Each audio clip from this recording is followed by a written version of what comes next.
Madame Kristalina Georgieva, directrice générale du FMI, Monsieur David Malpass, président de la Banque mondiale, nos salutations respectueuses. Salutations respectueuses. Nous nous adressons à vous une autre fois au sujet de ce qui se passe, de la situation dramatique de la nation algérienne. Nous allons essayer d'être assez dense, pour aborder juste trop quatre problèmes. Quatre problèmes. Quatre problèmes qui se posent pour la nation algérienne. Ces problèmes, c'est le problème. Sans faire de distinction entre le FMI et la Banque mondiale, c'est le problème numéro un, c'est le problème de la stabilisation de la balance des paiements. Le deuxième problème, c'est toujours lié à la stabilisation de la balance de la balance des paiements, lié à l'absorption et le taux de change, la valeur du dinar. Nous allons aborder rapidement les questions liées à l'environnement à travers les projets de catégorie A, catégorie B et C dans le cadre de la Banque mondiale, et bien sûr, l'ensemble s'inscrira dans ce qui se passe dans le monde. Il y a une action actuellement lancée par l'État algérien, qui est l'allocation de ce qui est appelé allocation chômage, ou nous allons voir un petit peu comment la qualifier, cette allocation chômage de l'ordre de 13 000 dinars, qu'ils ont une décision prise rapidement, sans aucune réflexion, une décision désastreuse, catastrophique, criminelle, prise par l'autorité d'Alger, en plus des autres décisions criminelles.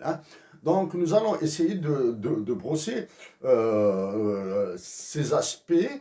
Bien sûr, il nous est impossible d'aller dans le détail de tous les points qui doivent être discutés.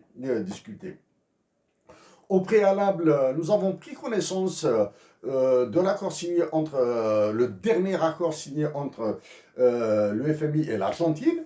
Nous avons lu la lettre conjointe, c'est-à-dire le mémorandum d'accord entre le gouvernement argentin et le Fonds monétaire international. L'Argentine a quelque chose qui ressemble des points communs avec l'Algérie par le nombre d'habitants, par la population.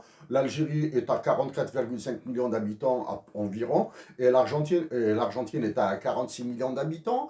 L'Argentine est, disons qu'au minimum depuis 50 ans, depuis qu'elle se débat dans une crise économique suivie d'endettement international très lourd. L'Argentine a eu 21 accords avec le FMI, alors que l'Algérie actuellement on est à son quatrième, le cinquième est en cours. Le cinquième est en cours. Bien sûr, pour pour un développement économique, pour un développement en général, avec le nouveau vocable développement inclusif et une croissance inclusive, ce vocable qui est apparu dans le langage international, la confiance, l'environnement politique, économique, social, culturel est très très important dans le pays. Et quand nous parlons de la confiance, pour nous, la première confiance est la confiance dans les institutions, la confiance dans la direction entre la nation et la direction politique du pays. Cette confiance entre la nation et la direction politique du pays bien sûr, est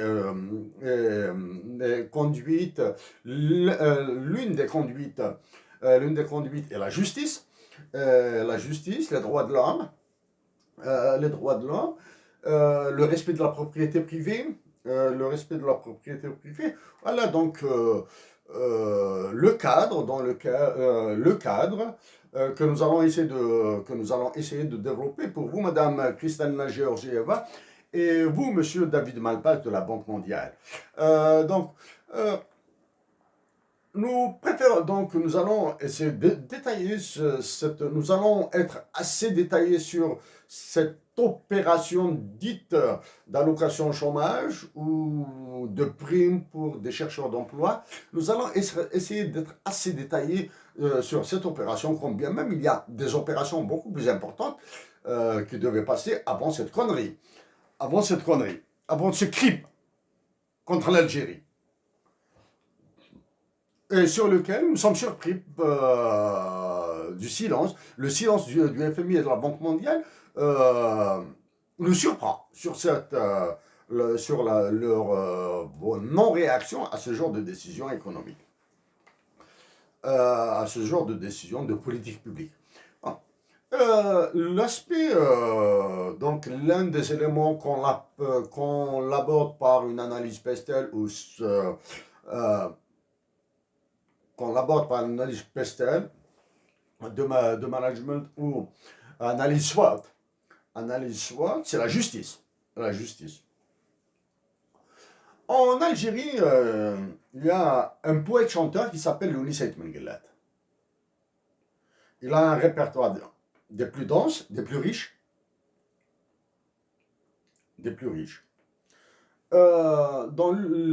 Dans l'une de ses poésies chantées, qui s'appelle Yegou, que nous préférons traduire par la brume, ou probablement, hein, pour nous c'est une brume, hein, probablement le brouillard, aussi pourrait sevoir à la traduction, ou bien nuage.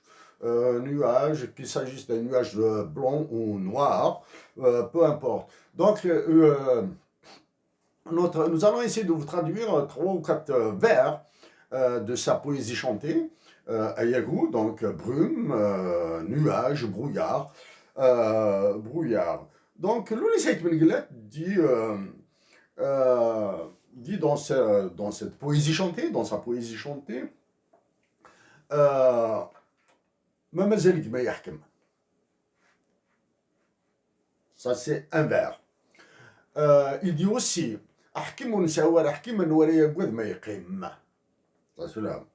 il dit aussi dans cette poésie chantée,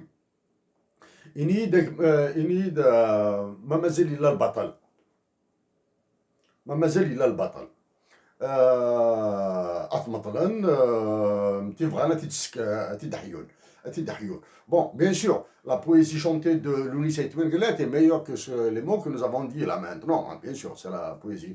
Nous traduisons en français. Nous aurions tant aimé nous adresser à vous en anglais, mais pour des besoins de compréhension par les nôtres, par les compatriotes algériens et nord-africains, nous préférons aller vers une traduction littéraire de ces vers. Donc, Lounis Saïd Menguellat dit, pour nous c'est le vers le plus important,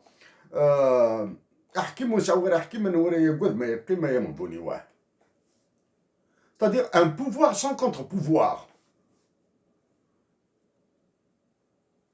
sera éternel.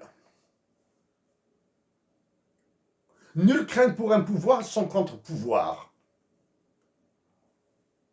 En Algérie actuellement, il y a un pouvoir sans contre-pouvoir. Quand nous disons sans contre-pouvoir, nous pensons à la justice essentiellement. Nous pensons à la justice. Nous pensons essentiellement à la justice. Nous pensons accessoirement à la reddition de comptes, pouvoir de l'information, etc. Donc actuellement en Algérie, la violation des droits de l'homme est massive. C'est un régime militaire de la pure espèce ou de la pire espèce. Le dernier coup qu'ils ont fait, ils ont envoyé au front le gouverneur de la Banque d'Algérie, de la Banque centrale d'Algérie, que nous appelons four crématoire, que nous appelons chambre à gaz. Voilà. Donc, quand l'arbitraire, toujours selon l'UNICEF Minglet, quand l'arbitraire donne l'apparence de partir, ils le font renaître. C'est-à-dire maintenant, une génération de généraux, une génération d'officiers d'état-major de l'armée algérienne donne naissance à une autre génération d'officiers généraux, d'officiers supérieurs, qui font pire qu'eux.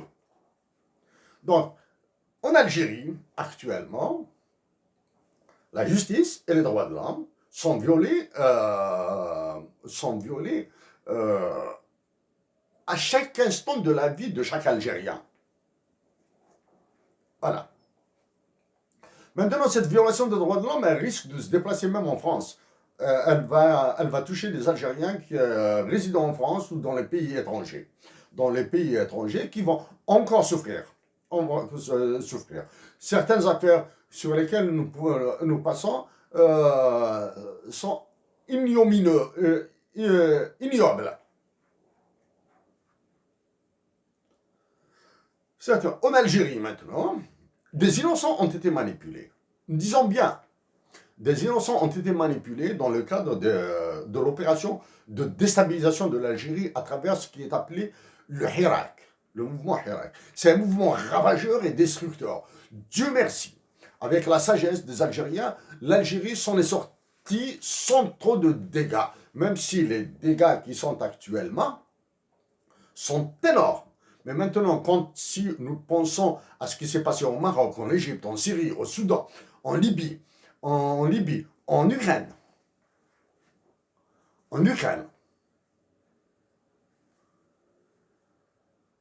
devrons-nous nous estimer heureux? Non. Dans la mesure où nous aurions pu éviter tout ça, dans la mesure où des alertes, des avertissements, de l'information a été balancée vers les Algériens pour arrêter ce mouvement destructeur. Mais maintenant, nous nous retrouvons. Ce mouvement destructeur, maintenant, nous nous retrouvons comme l'Algérie, nous, Algériens, nous retrouvons complètement coincés. Ce mouvement a été parcouru par deux actions importante que nous devons signaler. La destitution de l'ancien président de la République par l'ancien chef d'état-major de l'armée, maintenant tous deux morts, et que Dieu leur pardonne, qui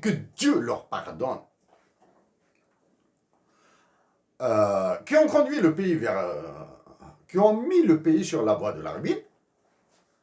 Et il y a actuellement des généraux d'état-major, un prétendu président de la République, un prétendu gouverneur de la Banque d'Algérie, un prétendu gouvernement, qui sont en train de mener l'Algérie vers la ruine. Ceci dit maintenant, nous continuerons à appeler à la paix, nous allons continuer à appeler à la résistance des Algériens, nous allons faire appel à leur dignité patriotique. Les Algériens qui ont libéré la patrie ont souffert plus qu'eux, même si les jours qui s'en viennent sont noirs. Voilà pour nos mots introductifs. Madame Kristalina Georgieva, Monsieur David Malpass, en 2017, nous vous avons envoyé des lettres. 2017. Nous vous avons envoyé des lettres. Récemment, nous avons envoyé une série d'emails à vos services dans lesquels nous avons sollicité la rencontre de vos économistes, des économistes du FMI et de la Banque mondiale qui s'occupent de l'Algérie. Malheureusement, ils sont demeurés sans réponse. Ceci a fait continuer à la nation algérienne de subir des décisions du Fonds monétaire international et de la Banque mondiale. Même si dans l'information généraliste, en Algérie, il n'est plus mention de Banque mondiale du FMI. Nous, à M. David Malpass, quelques mois auparavant, une monstruosité politique a été commise par l'État algérien à travers son agence officielle d'information, l'agence Algérie Presse Service, dans un écrit, une information dans laquelle il a tiré à boulet rouge sur la Banque mondiale. En tant qu'Algériens, et en notre nom personnel, nous nous excusons. Ce n'est pas parce que cette connerie, cette bévue, qui vient d'un ignorant de la pratique des relations internationales, du multilatéralisme, a commis cette bêtise que la nation algérienne devra en trinquer, devra en payer les conséquences.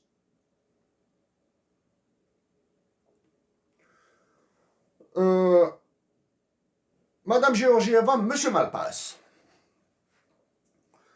nous sommes conscients que nous n'avons aucune influence sur l'Algérie. Aucune influence.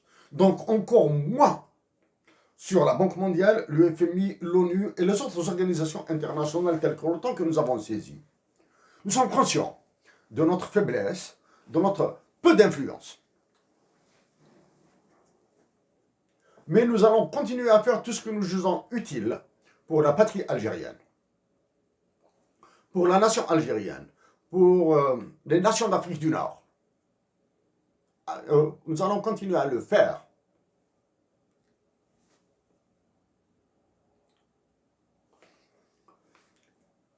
Donc, avant d'aller vers les points que nous allons traiter, j'allais soulever avec vous, nous sommes pour le multilatéralisme. L'Algérie doit demeurer dans toutes les organisations internationales qui se respectent. L'Algérie ne doit en aucun cas rejoindre des organisations internationales interétatiques terroristes comme la CEDEAO, l'UEMOA.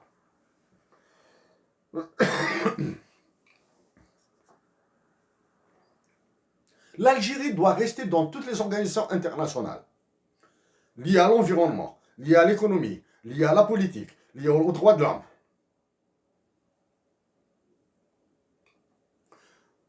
ONU, et c'est bien sûr, et ces organisations affiliées, Banque mondiale, FMI, protocole de Kyoto, même si tous ces statuts, même si tous ces accords sont déposés à l'ONU, donc ils font partie des accords traités internationaux, donc qui ont valeur de loi pour ceux qui sont ratifiés par l'Algérie. Par contre, l'Algérie n'a pas ratifié l'intégralité de la Déclaration universelle des droits de l'homme et des protocoles additionnels. C'est pour cette raison que nos frères en Algérie, nos sœurs en Algérie sont en train de souffrir dans les prisons. Ils sont innocents. Nous le disons, ils sont innocents. Pris par l'enthousiasme de la jeunesse, pris par l'enthousiasme de l'ignorance. Ils sont engouffrés dans un mouvement ravageur. Voilà. Nous avons terminé avec ça maintenant.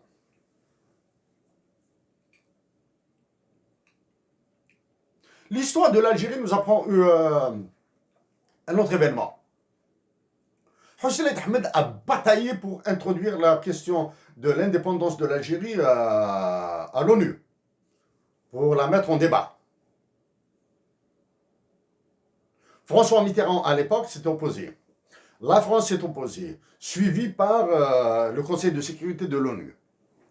Tous ces éléments, nous les avons dit dans notre livre, dans notre ouvrage publié en France, le livre de la JAR pour la patrie, Relations économiques internationales, droits de l'homme, etc. Est-ce que c'est découragé pour autant? Non. Ouvert un bureau symbolique à New York, grâce à l'appui des Américains, la question algérienne a été introduite en débat en Assemblée générale des Nations Unies et elle a fini par une résolution du Conseil de sécurité de l'ONU. Voilà. Madame Kristalina Georgieva, Monsieur David Malpass. C'est depuis 2015 que nous avons anticipé ce qui se produit actuellement en Algérie. C'est depuis 2018 environ, 2018, que nous avons commencé à proposer la baisse des salaires et des pensions de retraite. Baisser les salaires, baisser les pensions de retraite pour relancer l'emploi, pour réduire la dette publique. Et ainsi, créer des incitatifs pour la relance de l'emploi en Algérie.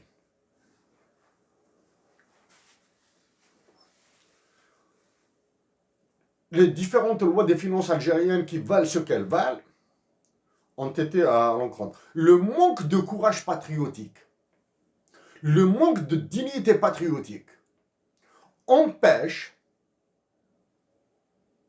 l'État algérien de débattre de ces sujets. La peur de l'État, la peur de la répression empêche les Algériens de discuter de ces sujets. Nous avons suggéré aussi la dotation de l'Algérie d'un hymne national bilingue comme le Canada, comme l'Afrique du Sud. L'Afrique du Sud, elle est en 6 langues. Pour ressouder la nation algérienne. Mais une personne ne veut aller sur ces débats. Donc, c'est un peu mélangé parce que tout est lié là. La situation de l'Algérie devient de plus en plus complexe et compliquée. C'est une situation pire qu'un cancer métastasé. Donc, nous avons suggéré la baisse des salaires, la baisse des pensions de retraite, le gel de certaines primes accordées aux salariés du secteur public.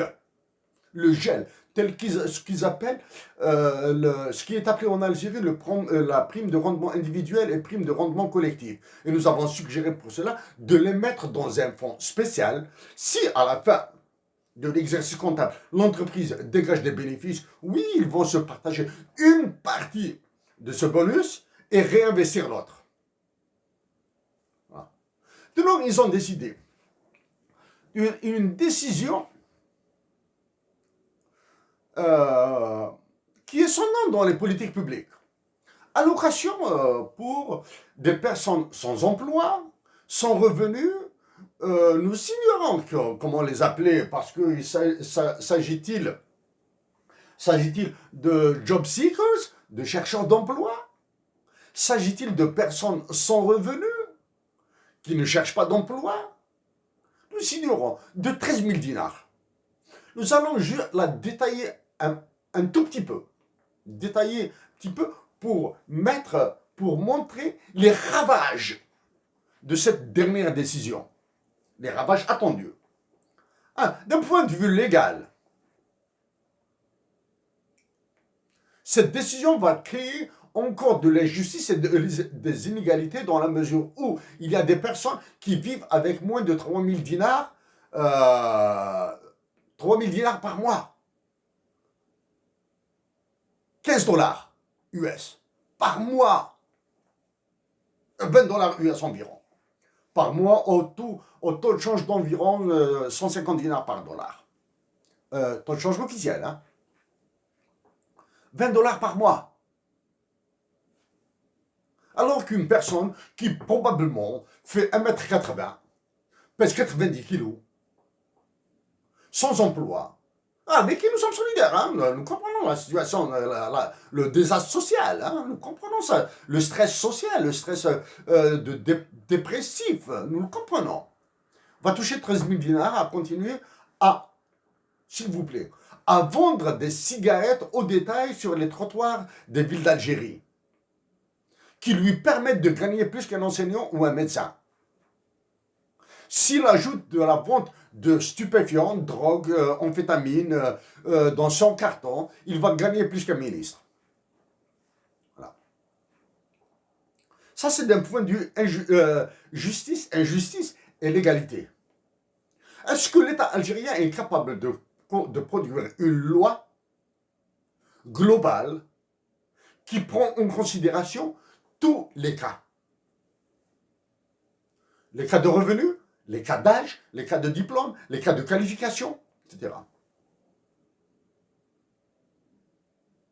Dans une série de récessions économiques terrifiantes que nous avons calculées, que nous avons envoyées au FMI et à la Banque mondiale, et sans aucune relance de l'emploi, création d'emplois productifs, et non pas de services. Là. Donner 13 000 dinars à probablement dire à un nombre que nous estimons à 11 millions, 12 millions de personnes en Algérie dans les situations actuelles. Qu'est-ce que se produira? Première automatique, l'inflation déjà a laminé l'Algérie, donc avec cette planche à billets qui ne dit pas son nom, ça sera encore pire. Voilà. Alors que les Algériens arrivent à supporter une inflation insupportable de l'ordre de 55%. Ça. Il aurait été plus judicieux donc de baisser les salaires, de baisser les pensions de retraite, de réduire les primes et engager de l'emploi avec des subventions, créer probablement 1,5 million d'emplois. Si l'Algérie arrive à créer 1,5 million d'emplois, ce serait une prouesse hors norme. Là, elle va payer encore 11 à 12 millions d'Algériens à ne rien foutre. Vous allez nous dire que nous sommes dans le keynésianisme. Probablement. Disons plutôt que nous sommes plutôt de la pensée de James Kenneth Galbraith ou Thorstein Veblen. Oui, l'Algérie va se suicider avec cette décision. Ça, c'est la première. Deuxièmement, l'Algérie, est-ce qu'elle a les moyens de contrôler ces 12 à 13 millions d'Algériens qui sont revenus, qui vont dire qu'ils sont à la recherche d'emploi? Est-ce que l'Algérie a les moyens de les contrôler? Les moyens bureaucratiques, hein? Moyens bureaucratiques.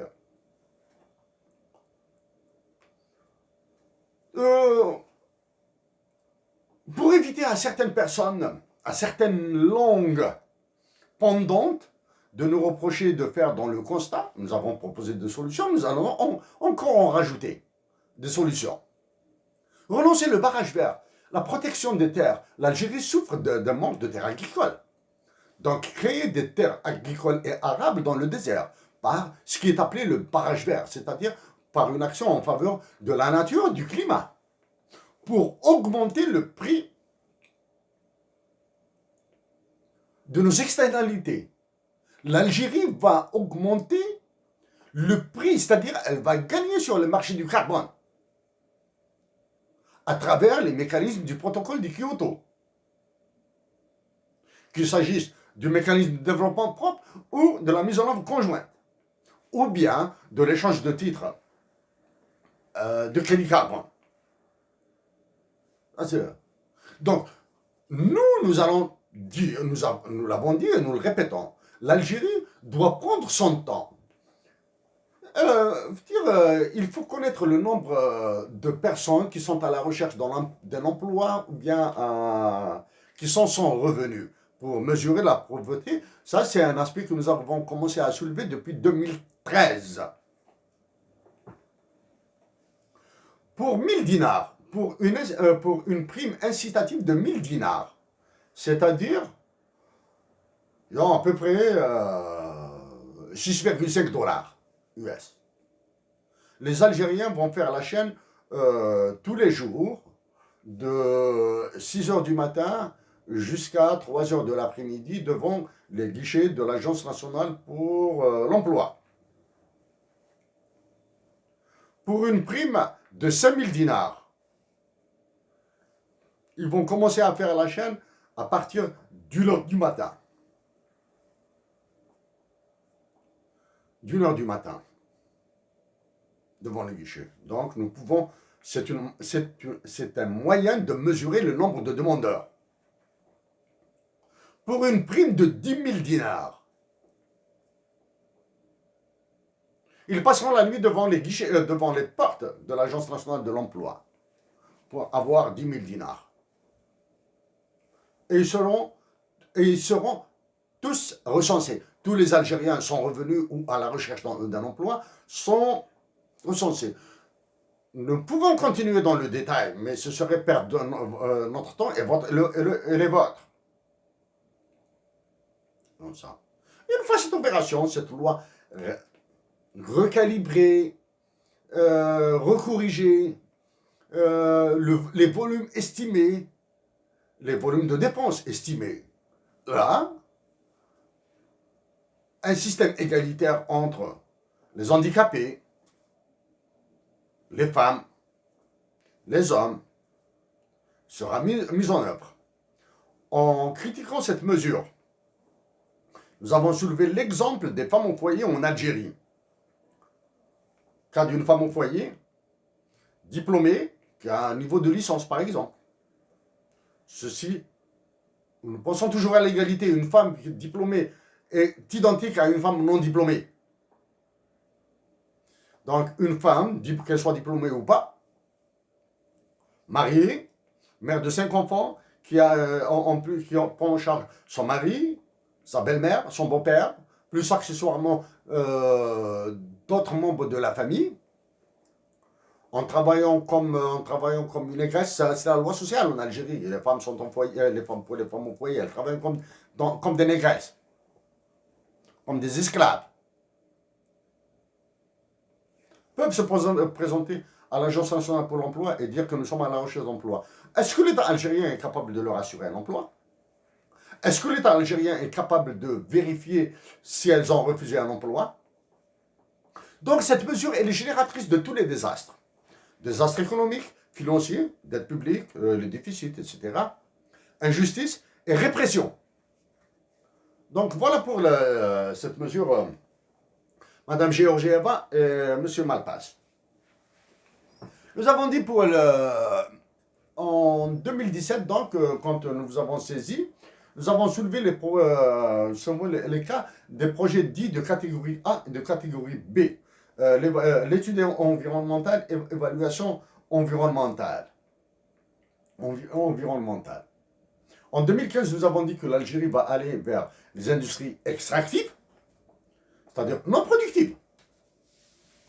Quand on extrait de l'uranium, de l'or, du pétrole, du gaz, etc., ce n'est pas une production, c'est une extraction. Il n'y a aucune production. C'est Dieu qui nous a dotés de certaines ressources naturelles, lesquelles ressources naturelles nous permettent d'avoir ces richesses. Donc, il n'y a aucune production. Donc ça, c'est de l'extraction. C'est comme les personnes qui vendent leur sang, trafic de sang, qui vendent leurs reins. Dieu les a dotés d'un sang, d'organes, et ils les vendent. À un certain moment, ils crèveront. Bon, ça c'est le cas au niveau national, pour une patrie. Et comme donc prédit, l'Algérie est en plein dans les industries extractives. Sans reddition de compte, sans contrôle, sans mesure d'évaluation d'impact de l'environnement. Donc ce sont les générations futures qui vont payer, qui vont encaisser tout ça. Donc nous avons sollicité le FMI et la Banque mondiale dans une lettre commune pour qu'ils nous envoient des missions d'études et d'évaluation de ces projets. Donc nous allons venir conjointement à la stabilisation de la balance des paiements et au taux de change. Stabilisation de la balance des paiements pour le FMI et taux de change pour la Banque mondiale. Privatisation, etc. À travers ce qui est dit le consensus de Washington ou bien le plan de Williamson. L'expérience depuis 1989 nous a montré que la dévaluation du dinar a aggravé le déficit de la balance des paiements. Voilà. Dans peu de temps, ce sont les autres comptes, le compte capital et le compte financier, qui vont prendre les coups. Avec ces histoires de partenariat, etc. et FDI, Foreign Direct Investments in Brownfield. Brownfield Foreign Direct Investments. Les investissements directs étrangers dans le brownfield, c'est-à-dire dans les entreprises déjà existantes. La loi algérienne, les Algériens sont dans l'obligation de faire appel à des étrangers pour rédiger la loi. C'est la question du 51-49%, la question du partenariat public-privé, nous l'avons soulevé en 2013, 2014 et 2015. Est-ce que les Algériens sont capables de gérer des holdings qui ont été créés depuis 1994-95? Est-ce qu'ils peuvent imposer des règles qui seront respectées pour la limitation de la participation des étrangers dans les entreprises algériennes, comme le font les États-Unis d'Amérique, à 5% et à 10% maximum? Est-ce qu'ils peuvent bloquer 5%, 10% de l'actionnariat avec droit de vote minoritaire? Donc, mais est-ce qu'ils peuvent empêcher des holdings de se constituer pour avoir plus, en additionnant les parts de chacun, de se retrouver avec plus de 51%? Est-ce que l'État algérien a les reins solides pour se battre? Nous détestons les réponses négatives. Donc nous vous laissons à vous, M. Malpass, à vos services, Mme Georgieva, à vos services, et aux Algériens de répondre à cette question, par l'affirmative ou la négative. Donc, pour le taux de change, nous avons sollicité la Banque centrale d'Algérie, le four crématoire. Nous avons sollicité le FMI du temps où il était dirigé par Mme Kristalina Georgieva. Pardon, par Mme Christine Lagarde, pour nous révéler l'équation du taux de change. Aucun.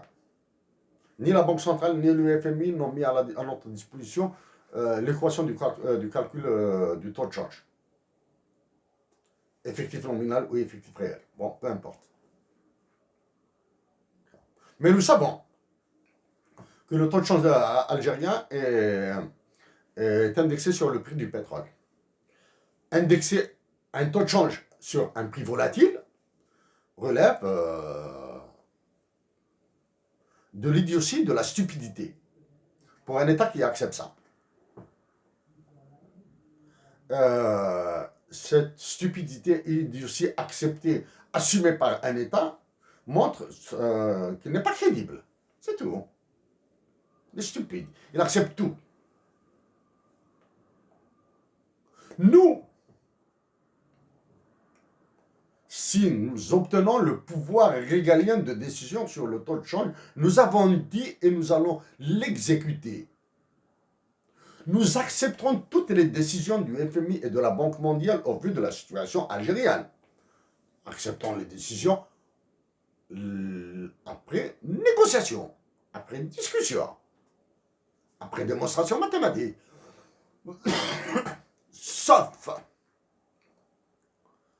le taux de change, la cotation du dinar. Nous allons remettre la cotation du dinar à sa valeur d'avant octobre 88. Nous savons que la combinaison de ce que nous venons de proposer, réduction des salaires, réduction des pensions de retraite, subvention de l'emploi, surévaluation du dinar, nous disons bien surévaluation du dinar, vont faire souffrir les Algériens. Les Algériens souffriront de ces décisions. C'est ce qu'on appelle le prix de la dignité patriotique. C'est le prix de la dignité patriotique. Et cette dignité patriotique ne sera complète que si toute la nation algérienne accepte d'être dans son amazérité, dans son arabité et dans son islamité. Et comme catalyseur, juste comme catalyseur, comme ciment de la nation, un hymne national bilingue est obligatoire maintenant. Quand nous disons qu'un hymne national bilingue en tamazight et en arabe est obligatoire, nous sommes très loin, très très loin de l'argument d'autorité, de la pensée magique ou de la pensée unique. Nous sommes obligés d'utiliser le mot obligation. Voilà. Nous avons dit, donc concernant le taux de change, nous allons nous ramener à son niveau d'avant octobre 88. Que ce soit les services du FMI ou de la Banque mondiale, nous dirons que c'est une folie. Oui, c'est une folie que nous devons assumer collectivement. Parce que indexer le taux de change du dinar algérien sur le prix du pétrole était une triple folie. Nous aurions probablement accepté un tant soit peu cette indexation si les Algériens avaient les moyens d'ajustement de la monnaie, un moyen d'ajustement ultra rapide de la monnaie, c'est-à-dire être très réactif au cours du prix du baril de pétrole ou bien de la tonne métrique de gaz. Mais ne dispose d'aucun moyen. Quand le prix du baril de pétrole augmente, la valeur du dinar augmente. C'est-à-dire, les exportations de l'Algérie deviennent plus chères et les importations moins chères, d'accord? Quand le prix du baril du pétrole descend, la valeur du dinar descend. C'est-à-dire, ces exportations deviennent moins chères, et exportations deviennent moins chères, importations deviennent plus chères. C'est-à-dire, il est toujours dans le four crématoire. Il est dans un four alimenté par un diable. Oui, nous pouvons indexer nous avons proposé une monnaie ancrée sur l'air et la terre. Ce sont des richesses naturelles et nous l'avons suggéré au secrétaire général de l'ONU dans l'initiative BRINA. C'est argument contre argument. La question de la cotation du taux de change, ça, argument économique. Même si l'économie est une connerie, là, est une série de conneries. C'est argument économique et empirisme économique. Ah oui, l'économie, c'est d'abord de l'empirisme, parce que c'est loin d'être une science. C'est une analyse positive. Ça. Donc, argument contre argument, et surtout, le consentement avisé et éclairé de la nation algérienne. Nous allons demander aux Algériens s'ils acceptent quelle est la valeur qu'ils pensent être correcte. Pour cela, il faudra des débats, il faudra des discussions, des explications, etc. Malheureusement, c'est un rôle dévoué aux universités algériennes qui sont dans un silence, alors là, à rendre jaloux les morts.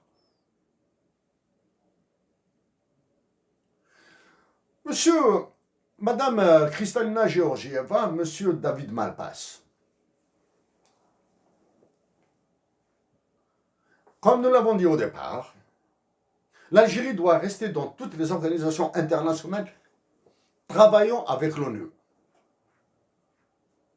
L'Algérie doit éviter les organisations terroristes internationales comme la CEDEAO, l'UMOA, l'UEMOA. Dans des mesures accélérées. L'Algérie doit annoncer publiquement l'ouverture de discussions, de pourparlers, de dialogue avec Israël. Ça, c'est la première. C'est un autre élément. Oui, des discussions pour parler, négociations avec Israël, parce que, a priori, apparemment, la Palestine et l'Égypte et la Tunisie, elle est en silence. Nous avons fait faux bond à l'Algérie dans l'établissement de contact avec Israël.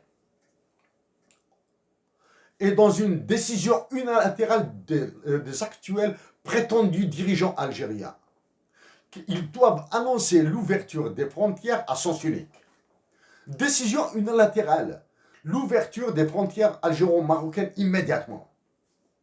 C'est un signe positif de la bonne volonté et de la reconnaissance de la stupidité des États. Algériens, Marocains, Tunisiens, Maliens, Nigériens, etc. Stupides, des États stupides. Donc l'État algérien, en cessant d'être susceptible comme une souris sans queue, doit annoncer l'ouverture de la frontière algéro-marocaine et enclencher là, en donnant ce signal de paix, pour la prospérité, pour la fraternité, pour la solidarité. Et reviendront ces histoires d'ambassadeurs à deux balles, là, ces histoires d'ambassadeurs qui passent leur temps à faire ce qu'ils font, hein, au même titre que l'ambassade de France en Algérie qui pullule d'agents de renseignement, de services secrets qui sont en train de bousiller l'Algérie, là. On va redonner de la chance aux nations algériennes, marocaines, tunisiennes, maliennes, nigériennes, etc. Pour une meilleure solidarité, là. Nous savons que le dinar algérien est sur la voie de transformation en franc CFA et nous savons qu'il est il est dans un processus de convertibilité. C'est un processus criminel, anti-révolutionnaire, anti-patriotique, tout ce que vous voulez là. Ça, nous l'avons identifié depuis 2015. Monsieur Malpass, peut-être que Madame Georgieva, Monsieur Malpass, peut-être que notre discours est passionné, et passionnel. Nous l'assumons. Parce qu'il s'agit de notre pays, de notre patrie, de nos sœurs et frères d'Algérie. Nous sommes prêts à discuter toutes les conditions, tout. Nous allons faire des concessions énormes sur toutes les conditions qui seront fixées par le FMI, la Banque mondiale, plus le Club de Paris, le Club de Londres et les autres que nous allons recevoir de Washington et de Paris. Du roi de France, le Néron de temps moderne Emmanuel Macron. Nous allons faire des concessions, nous allons fermer les yeux sur certains sacrifices. L'indépendance de l'Algérie, l'intégrité territoriale, son immenséité. Actuellement, il y a un Kosovo et un Donbass créés par Emmanuel Macron dans le sud de l'Algérie, nord du Mali et nord du Niger. Ça, nous bataillerons fort.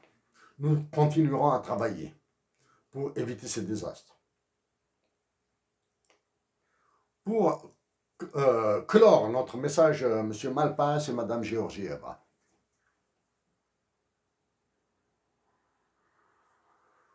Nous avons lu énormément de livres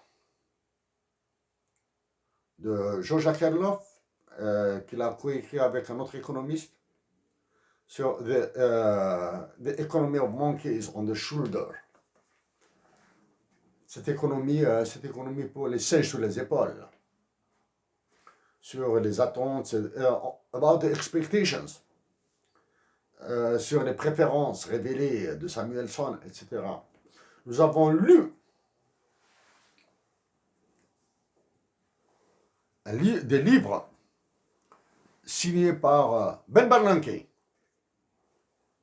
après la fin de son mandat comme gouverneur de la Fed. Nous avons lu un livre qui retrace l'histoire de Greenspan, Alan Greenspan, ancien gouverneur de la Federal Reserve, et son passage à la commission d'enquête. Continuons à poser la question.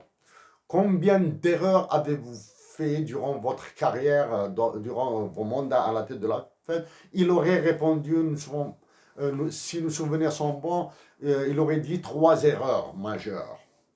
L'un des avocats lui a dit que M. Greenspan, dans le poste que vous occupiez, gouverneur de la Fed, c'est plus les dégâts des erreurs qui comptent et non pas le nombre d'erreurs qui comptent.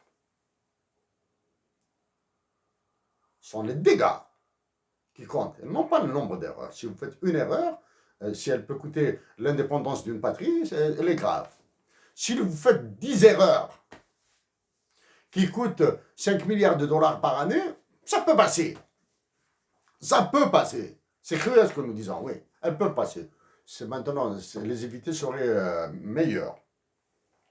Il y a aussi un livre de Bob Woodward, ancien journaliste, celui qui a révélé l'affaire du Watergate, avec son collègue Bernstein, sur la présidence du précédent président des États-Unis d'Amérique, qui avait pour conseiller l'ancien président de la banque Goldman Sachs, dans un échange que seuls les Américains sont capables, dont seuls les Américains sont capables. Le précédent président des États-Unis d'Amérique a proposé à son conseiller en économie, au Trésor, le poste du gouverneur de la Fed. Donc l'ancien président de Goldman Sachs a refusé. Et le président lui a dit: pourquoi refuses-tu un si gros job, un si gros poste qui te permet d'entrer dans l'histoire des États-Unis d'Amérique?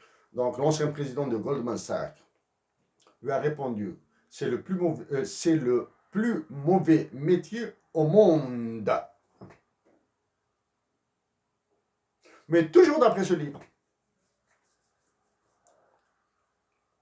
l'ancien président de Goldman Sachs a accepté d'être le conseiller du précédent président des États-Unis d'Amérique sur ordre de sa femme. Donc, toujours derrière, il y a des histoires de femmes et des histoires d'amour. Des histoires d'amour. Oui, nous sommes prêts à céder sur tout. Sauf sur la surévaluation du dinar algérien que nous avons dit que nous allons remettre à sa valeur de 88. Et il est hors de question pour que le dinar algérien, dans l'état actuel de l'Algérie, devienne convertible. Et il est hors de question qu'il aille sur un système de change flottant pur. Il va rester dans un système fixe très rigide. Il va rester. L'Algérie est incapable. Les Algériens sont incapables de supporter un système de change flottant pur. Nous pourrons faire probablement des concessions. Des concessions. Sur l'intervention de la Banque centrale. Nous allons donner à la Banque centrale d'Algérie, si nous obtenons le pouvoir régalien, nous allons lui donner toutes les libertés, sauf la liberté. Nous allons lui donner toutes les libertés qu'elle veut, sauf la liberté. Voilà. Oui, probablement que nous aussi, que nous aurions aimé, préféré passer notre temps dans les forêts d'Algérie, dans les champs d'Algérie, dans les champs de la Kabylie, à marcher libre dans la paix, avec la femme que nous aimons. Loin de toutes ces histoires de FMI, de Banque mondiale, de guerre, etc. Oui, nous aurions aimé faire ça. Mais malheureusement, les conditions ne le permettent pas. Mais aussi, l'éthique de la conviction de la responsabilité nous pousse à le faire, à faire ce que nous sommes en train de faire. Donc si cette femme, cette merveilleuse femme de Kabylie, à qui nous sommes prêts à lever les pieds, par amour bien sûr, nous demander d'aller vers un système de change flottant pur, c'est-à-dire un dinar flottant, c'est-à-dire c'est le marché comme c'est le cas du rouble, par amour, nous lui dirons oui, dans une année. Nous lui demanderons, laisse-nous l'expérience, de faire l'expérience pendant une année, et nous allons changer d'avis. Nous allons changer d'avis. Mais après une année. Pourquoi après une année? Parce que quelles que soient les décisions de politique monétaire prises en Algérie, Nous ignorons les effets de ces politiques monétaires. Si aux États-Unis, au Canada, probablement en France, en Angleterre, les délais d'apparition des effets d'une politique monétaire sont estimés à 5 ans en moyenne, dans les pays sous-développés, nous n'avons aucune idée. Et la preuve, c'est le cas de l'Argentine. L'autre preuve, c'est l'Algérie. L'autre preuve, ce sont tous les pays qui utilisent le franc CFA. Monsieur David Malpass, Madame Kristalina Georgieva, c'est avec un immense respect que nous sommes adressés à vous. Nous sommes disposés à discuter avec une autre fois avec vos économistes, à venir à Washington, ou à les rencontrer au Canada. Mais nous continuerons à travailler pour la paix en Algérie, pour ce que vous appelez le développement inclusif. Nous ignorons réellement quel est le sens que vous donnez au mot inclusif. Même si nous en avons lu une tonne. Croissance inclusive, réduction des inégalités, etc. Nous sommes prêts. Madame Kristalina Georgieva, Monsieur David Malpass, nous sommes pour le multilatéralisme. Nous le répétons, l'Algérie doit rester dans toutes les organisations internationales. Pour résumer, l'Algérie doit suspendre immédiatement certaines décisions. L'Algérie doit aller vers la dissolution des assemblées du Congrès algérien. Oui, nous avons suggéré une élection présidentielle en Algérie et le renouvellement total de l'état-major de l'armée pour remettre la confiance. Monsieur Malpass, Madame Georgieva, vos services, ainsi que les États-Unis d'Amérique, la Russie, la Chine, la France, l'Angleterre, le Japon et toutes les puissances économiques, ne feront jamais confiance à des pays dirigés par des dictatures, ou bien ce qui est appelé dans le langage des Américains the wrecked states, the failed states.